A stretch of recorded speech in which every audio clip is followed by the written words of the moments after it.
News 42 Kannada. ರಾಷ್ಟ್ರ ಮಟ್ಟದ taekwondo ಸ್ಪರ್ಧೆ ತಮಿಳುನಾಡಿನ ಚೆನ್ನೈನ ಸೈಂಟ್ ಮಾನ್ ಫೋರ್ಟ್ ಆಡಿಟೋರಿಯಂ ಕ್ರೀಡಾ ಕಾಂಪ್ಲೆಕ್ಸ್ನಲ್ಲಿ ಆಗಸ್ಟ್ 29ರಿಂದ 31ರವರೆಗೆ ನಡೆದ ಟೆಕ್ವಾಂಡೋ ಸ್ಪರ್ಧೆ 7ರಿಂದ 11 ವಯೋಮಾನದ 23ರಿಂದ 30ರ ತೂಕದಲ್ಲಿ ಕರ್ನಾಟಕ ತಂಡದಲ್ಲಿ ಭಾಗವಹಿಸಿ ರಾಮನಗರದ ಶಾನ್ವಿ ಸತೀಶ್ ಸ್ಪ್ಯಾರಿಂಗ್ನಲ್ಲಿ 1 ಬೆಳ್ಳಿ ಪದಕವನ್ನು ಪಡೆದು ರಾಜ್ಯಕ್ಕೆ ಕೀರ್ತಿ ತಂದಿದ್ದಾಳೆ.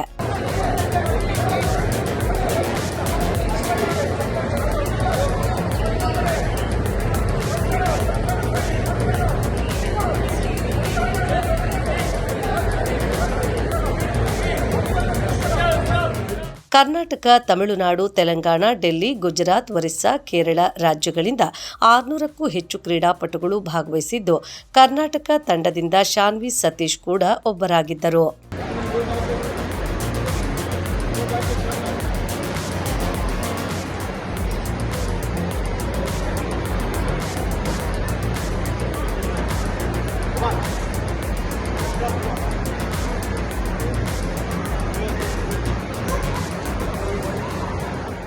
ಶಾನ್ವಿ ಸತೀಶ್ ಈ ಹಿಂದೆ ದುಬೈ ಮತ್ತು ಉಜ್ಬೇಕಿಸ್ತಾನ್ ಮತ್ತು ಏಷ್ಯನ್ ಚಾಂಪಿಯನ್ಶಿಪ್ ಮತ್ತು ಮಲೇಷ್ಯಾದಲ್ಲೂ ಚಿನ್ನ ಮತ್ತು ಬೆಳ್ಳಿ ಪದಕಗಳನ್ನು ಪಡೆದಿದ್ದರು.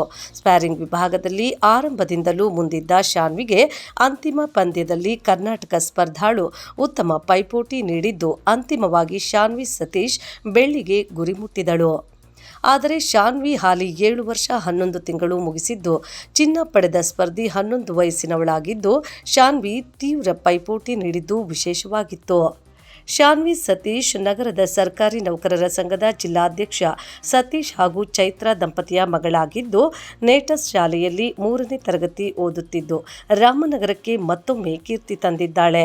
ಶಾನ್ವಿಗೆ ಭಾರತ ತಂಡದ ತರಬೇತುದಾರರಾದ ಪ್ರದೀಪ್ ಮತ್ತು ಬಾಲರಾಜನ್ ತರಬೇತಿ ನೀಡುತ್ತಿದ್ದಾರೆ.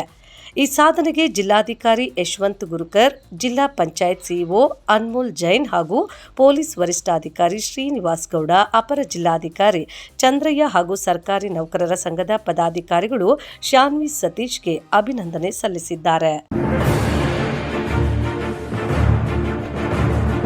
ನ್ಯೂಸ್ 42 ಕನ್ನಡ.